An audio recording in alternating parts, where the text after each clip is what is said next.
태지, 상편, 제1장 농부 왕룽의 결혼. 아침 햇살이 희미하게 떠오를 무렵 왕룽은 잠에서 깨어났다. 그는 오늘이 자신의 결혼식 날이라는 사실을 떠올리며 침상에서 일어나 작은 초가집 안을 둘러보았다. 방 한쪽 구석에는 그의 늙은 아버지가 누워 있었다. 아버지는 기침을 몇 번 하더니 나지막한 목소리로 말했다. 물을 데워서 씻거라. 신부를 맞이하는 날이다. 왕룽은 조용히 대답하고 부엌으로 갔다. 가마솥에 물을 붓고 불을 피웠다. 평소라면 물을 아끼기 위해 대충 씻었겠지만 오늘은 달랐다. 그는 얼굴을 깨끗이 닦고 손발도 정성껏 씻었다. 아버지가 앉아 있는 방으로 돌아오자 아버지는 그의 모습을 살펴보며 흡족한 듯 고개를 끄덕였다. 그래, 이 정도면 됐다. 이제 신부를 데려와야지. 왕룽은 깊은 숨을 들이마셨다. 그는 농부였고 평생을 대지와 함께 살아왔다. 그러나 이제 그의 삶에는 새로운 변화가 찾아올 것이었다. 왕룽이 맞이할 신부, 오라는 황가에서 일하던 하녀였다. 그녀는 미인은 아니었고 고운 옷을 입어본 적도 없었다. 그러나 왕룽은 신부를 선택할 수 있는 처지가 아니었다. 황가에서 하녀를 보내준 것만으로도 감사해야 했다. 그는 곧장 마을로 나가 황부잣집으로 향했다. 부잣집 대문 앞에서 잠시 기다리자 낡은 옷을 입은 한 여인이 마당으로 나왔다. 그녀가 바로 오란이었다. 그녀는 말없이 왕룽을 따라 나섰다. 왕룽은 긴장된 얼굴로 그녀를 힐끗 쳐다보았다. 오란은 눈을 내리깔고 조용히 걸었다. 마을을 지나치는 동안 사람들은 속삭이며 둘을 바라보았다. 왕룽이 드디어 장가를 가는군. 저 여자가 신부인가? 참으로 성실해 보이는구나. 왕룽은 어색한 기분이 들었지만 아무 말 없이 집으로 걸었다. 드디어 집에 도착하자 아버지는 신부를 맞이하며 가만히 그녀를 살펴보았다. 튼튼해 보이는구나. 그래, 좋은 아내가 될 것이다. 오라는 말없이 고개를 숙였다. 그리고 바로 부엌으로 가서 일을 시작했다. 그녀는 마치 오랫동안 이 집에서 살아온 사람처럼 능숙하게 아궁 위에 불을 지피고 쌀을 씻어 밥을 짓기 시작했다. 왕룽은 놀랐다. 그는 신부가 오자마자 이렇게 자연스럽게 집안일을 하는 것을 예상하지 못했다. 오라는 한마디 불평도 하지 않고 묵묵히 일을 했다. 그날 저녁 둘은 나란히 앉아 첫 식사를 함께 했다. 왕룽은 오란이 차려준 따뜻한 밥과 반찬을 먹으며 문득 마음 깊이 안도감을 느꼈다. 비록 그녀가 아름다운 여인은 아니었지만 그녀는 믿음직스러워 보였다. 좋은 아내가 될 것이다. 왕룽은 자신도 모르게 그렇게 생각하며 오랜만에 마음이 편안해지는 것을 느꼈다. 그리고 그는 이제부터는 혼자가 아니라는 사실을 조금씩 받아들이기 시작했다. 제2장 풍요로운 수확. 왕룽이 오란과 함께 살기 시작한 지 몇 달이 지났다. 처음에는 낯설고 어색했던 시간이었지만 이제는 오란이 그의 집안에서 없어서는 안 될 존재가 되었다. 그녀는 매일 새벽이면 먼저 일어나 부엌에서 물을 데우고 아침밥을 지어 왕룽과 늙은 아버지를 챙겼다. 그리고는 바로 들판으로 나가 왕룽과 함께 일했다. 왕룽의 삶은 결혼 전과 크게 다르지 않았다. 여전히 그는 새벽부터 해질 때까지 들판에서 땀을 흘리며 일했다. 그러나 전과 다른 점이 있었다.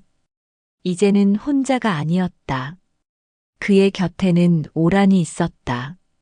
그녀는 입을 크게 열어 불평하는 법이 없었고 묵묵히 일을 도왔다. 그녀의 손길이 닿은 밭은 점점 풍요로워졌고 논에는 벼가 무성하게 자라났다. 그의 여름은 유난히 비가 적당히 내려 농사짓기에 이상적인 날씨였다. 왕룽은 기대감에 가득 차 논과 밭을 살폈다. 벼는 건강하게 자라고 있었고 밀밭도 잘 익어가고 있었다. 왕룽은 마음속 깊이 감사를 느꼈다. 올해는 풍년이로구나. 그는 오란과 함께 수확 준비를 시작했다. 이른 아침부터 저녁까지 둘은 논에서 벼를 베고 밀을 타작하며 땀을 흘렸다. 오란은 힘든 기색도 없이 묵묵히 벼를 나르고 왕룽은 거친 손으로 단단히 묶은 곡식을 수레에 실었다. 하루는 왕룽이 잠시 쉬며 오란을 바라보았다. 그녀의 얼굴에는 먼지와 땀이 뒤섞여 있었지만 표정만큼은 평온했다. 왕룽은 문득 말없이 그녀의 손을 잡았다. 거칠고 튼튼한 손이었다. 힘들지 않느냐? 왕룽이 물었다. 오라는 고개를 저으며 짧게 대답했다. 괜찮아요. 그녀의 목소리는 단순했지만 그 속에는 많은 의미가 담겨 있었다. 왕룽은 그녀의 강인함에 새삼 놀랐고 더 깊은 신뢰를 느꼈다. 며칠 후 마침내 모든 수확을 마쳤다. 왕룽의 곡간은 가득 찼고 그는 처음으로 넉넉한 미소를 지었다. 이제 겨울이 와도 배고프지 않을 것이었다. 그는 곡식을 가만히 쓰다듬으며 속으로 생각했다. 이제야 사람답게 사는 것 같구나.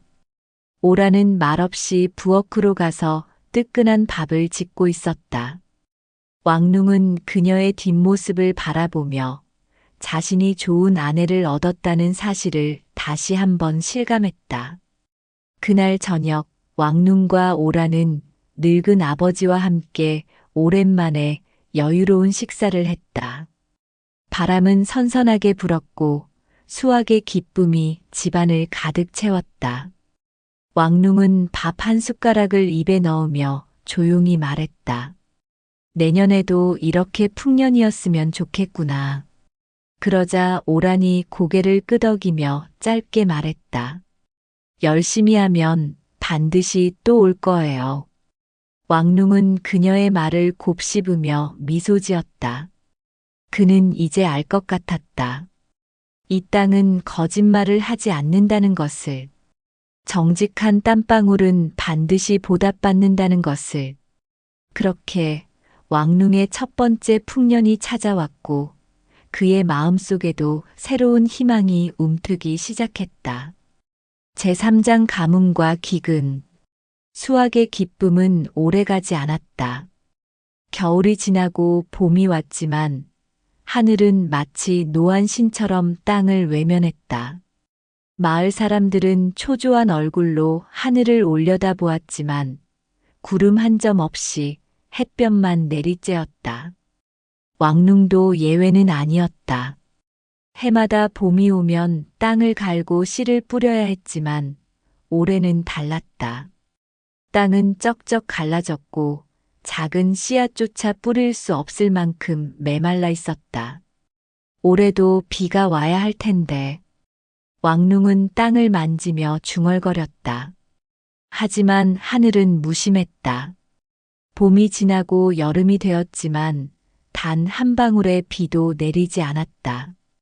왕룽의 논은 바싹 말라갔고 밭에 심어둔 곡식은 싹을 틔우지 못했다. 물이 부족해 강가조차 바닥을 드러냈다. 마을 사람들은 마른 우물 앞에서 탄식하며 고개를 저었다. 끝없는 가뭄. 왕룽의 곡식 창고에는 아직 지난 가을의 수확이 남아 있었다. 그는 최대한 아끼며 식량을 나눠 먹었다. 하지만 아무리 절약해도 식량은 바닥을 향해 가고 있었다. 어느 날 왕눈은 아버지를 위해 남겨둔 마지막 한 그릇의 죽을 들고 오란에게 말했다. 이제 이마저도 얼마 남지 않았어. 오란은 말없이 그릇을 받아 아버지께 가져갔다. 그녀는 원래 말이 없는 사람이었지만 요즘은 더욱 조용해졌다. 그녀는 자신이 먹을 것을 줄여가며 아이들과 늙은 시아버지를 먼저 챙겼다. 마을에는 굶주림에 지친 사람들이 하나둘 길거리에 쓰러지기 시작했다. 어떤 이들은 더 이상 버티지 못하고 마을을 떠났다. 그들은 강을 건너 남쪽으로 가면 먹을 것이 있을 거라고 믿었다. 기근의 공포. 며칠이 지나자 왕룽의 집에도 더 이상 먹을 것이 남아있지 않았다. 늙은 아버지는 더 이상 말도 하지 않았고 어린 아이들은 밤마다 배가 고프다고 울어댔다. 왕룽은 망설였다. 이 땅에서 살아온 세월 동안 그는 한 번도 떠날 생각을 해본 적이 없었다. 그러나 이제는 선택의 여지가 없었다. 남쪽으로 가야만 했다. 오란, 우리도 떠나야 할 것 같다. 오란은 조용히 고개를 끄덕였다. 그녀는 이미 오래전부터 이 결정을 예상하고 있었다. 왕룽은 남은 곡식을 싸고 아이들을 챙겼다. 그리고 마지막으로 집을 둘러보았다. 그는 이 땅을 떠나는 것이 마치 자신의 일부를 버리는 것처럼 느껴졌다. 하지만 지금은 살아남는 것이 먼저였다. 왕룽의 가족은 마침내 떠났다.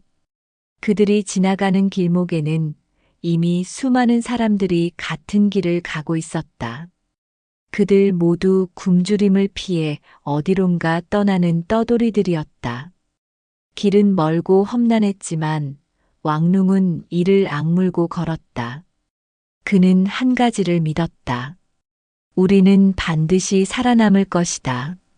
그들의 앞에는 험난한 미래가 기다리고 있었지만 왕룽은 포기하지 않기로 했다. 그에게는 아직 가족이 있었고 다시 일어설 희망이 남아 있었다.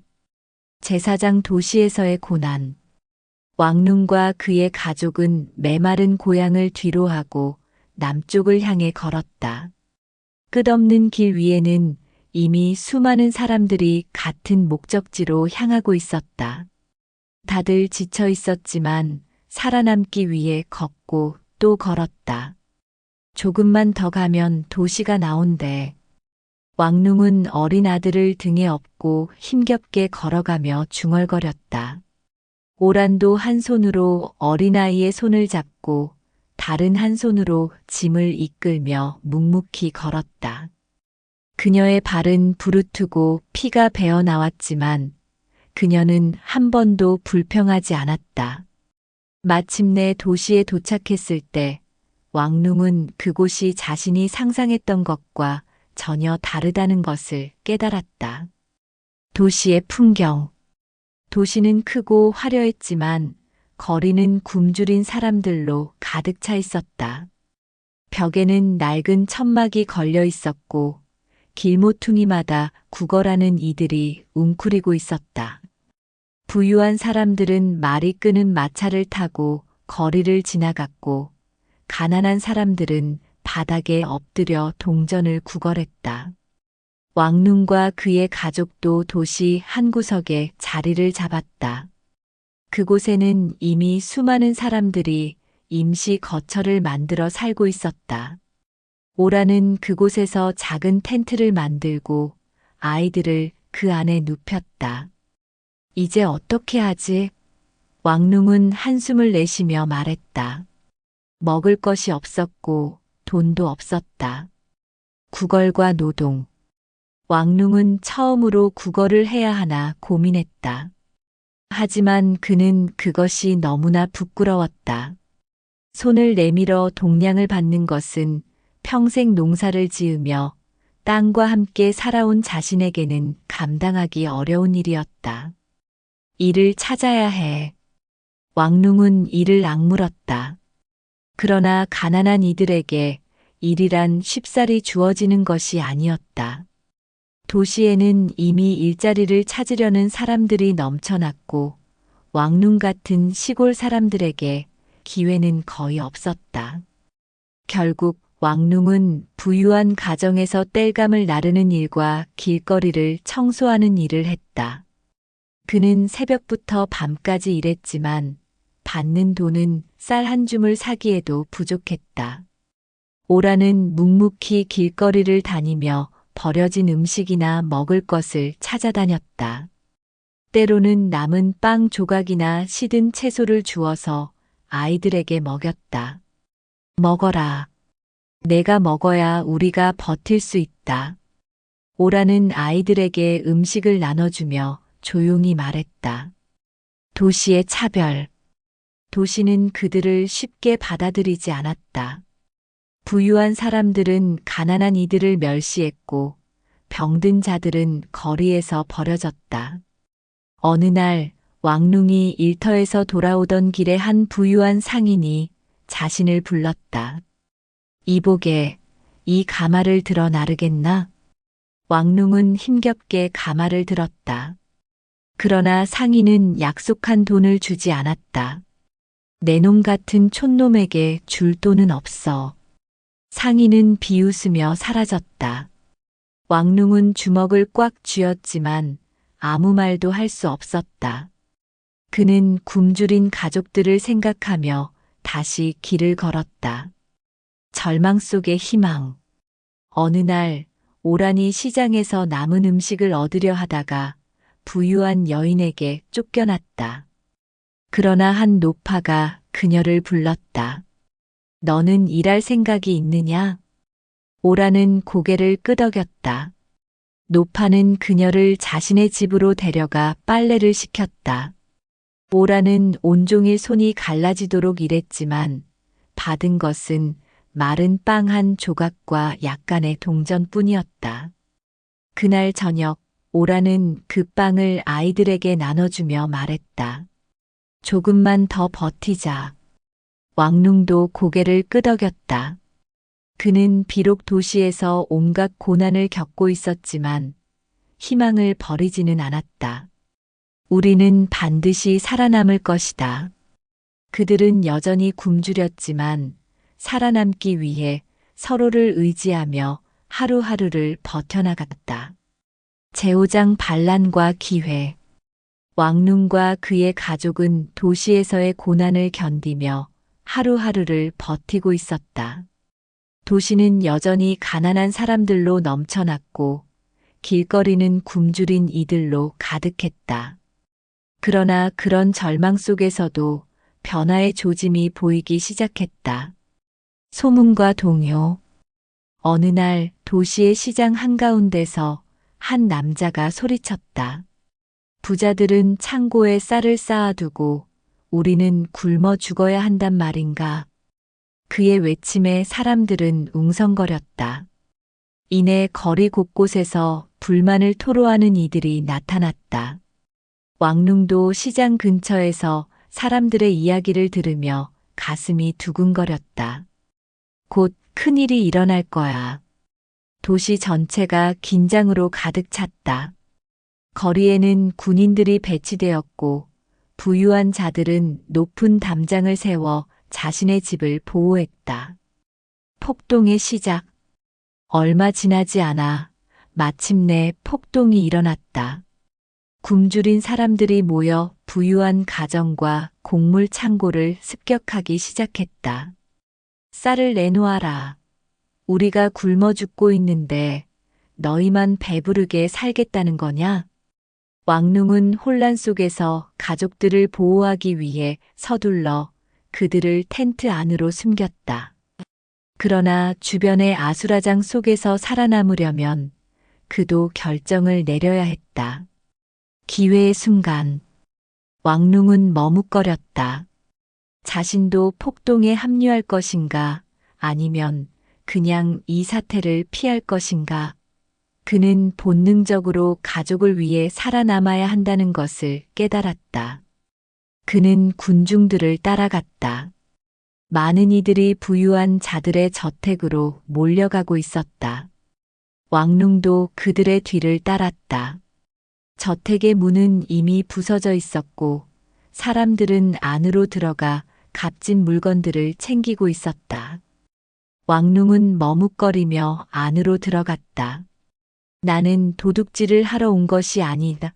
그러나 이 기회를 놓치면 우리는 굶어 죽을지도 모른다. 왕눈은 조심스럽게 안으로 들어가 부엌을 살폈다. 그리고 거기서 쌀 자루를 발견했다. 그는 서둘러 자루를 집어들고 밖으로 나왔다.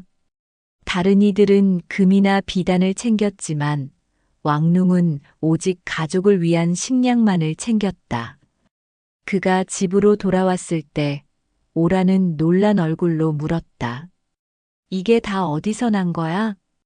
왕눈은 숨을 고르며 말했다. 이제 당분간 굶주리지는 않을 거야. 새로운 시작. 폭동이 가라앉은 후 도시는 여전히 혼란스러웠다.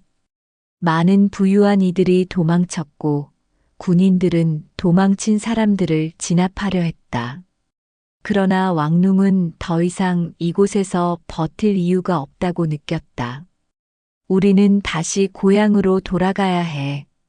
그는 도시에서 얻은 쌀을 손수레에 싣고 가족과 함께 다시 먼 길을 떠났다. 이제 고향에서 새로운 삶을 시작할 시간이 왔다. 제6장 흙에서 피어난 희망. 왕눈과 그의 가족은 오랜 도시 생활을 접고 마침내 고향으로 돌아왔다. 그들의 손에는 도시에서 얻은 쌀과 약간의 돈이 쥐어져 있었고 무엇보다도 다시 시작할 수 있다는 희망이 가슴속에 가득 차 있었다. 고향으로의 귀환. 왕눈은 낡은 수레를 끌며 먼지가 풀풀 날리는 길을 걸었다. 오라는 아이들을 챙기며 뒤따랐고 노쇠한 아버지는 수레 위에서 잠시 눈을 감았다. 마침내 돌아왔어. 왕눈은 마을 입구에 서서 말했다. 그의 눈앞에 펼쳐진 풍경은 예전과 달랐다. 기근으로 인해 황폐해진 들판, 버려진 집들, 그리고 여전히 굶주린 채 남아있는 사람들의 초췌한 얼굴들. 그러나 그럼에도 불구하고 왕눈은 기뻤다. 이 땅이 다시 나를 받아줄 거야. 그는 땅을 만지며 속삭였다. 새로운 시작. 논과 밭은 잡초가 무성했고 오래된 도랑은 말라붙어 있었다. 하지만 그는 절망하지 않았다. 우리가 다시 일하면 돼. 그는 오란과 아이들을 데리고 땅을 정리하기 시작했다. 흙을 갈고 도랑을 파고 마른 밭에 물을 부었다. 왕눈은 땀을 뚝뚝 흘리며 삽을 들었다. 그의 손바닥은 금세 굳은 살로 덮였다. 오란도 말없이 도왔다. 그녀는 씨앗을 심고 물을 길어왔다. 아이들도 작은 손으로 흙을 고르고 거름을 뿌렸다. 이제 다시 시작할 수 있어. 왕눈은 중얼거렸다. 비와 함께 찾아온 희망. 며칠 후 구름이 모여들기 시작했다. 하늘이 점점 어두워지더니 이내 굵은 빗방울이 떨어지기 시작했다. 왕눈은 하늘을 올려다보며 두 손을 벌렸다. 비가 온다. 비가 온다. 그의 얼굴에는 미소가 번졌다. 비는 땅을 촉촉이 적시고 말라버린 도랑을 다시 채웠다. 오랫동안 메말라 있던 흙이 물을 머금자 왕눈은 희망을 보았다. 올해는 풍년이 될 거야. 그는 결연한 눈빛으로 밭을 바라보았다. 땅이 주는 보상. 며칠 후 왕눈은 밭을 둘러보았다. 씨앗이 움트고 작은 새싹들이 얼굴을 내밀고 있었다. 그는 조심스럽게 손가락으로 싹을 쓰다듬었다. 이제 우리가 굶어 죽을 일은 없을 거야. 오라는 고개를 끄덕이며 미소를 지었다. 왕룽은 처음으로 기뻤다. 땅은 그를 배신하지 않았다. 그것은 그의 노력과 정성을 기억하고 보답해주고 있었다. 그의 가슴 속에는 새로운 희망이 피어나고 있었다. 이제 다시 시작이야. 흙에서 피어난 희망이 다시 그들의 삶을 밝게 비추고 있었다.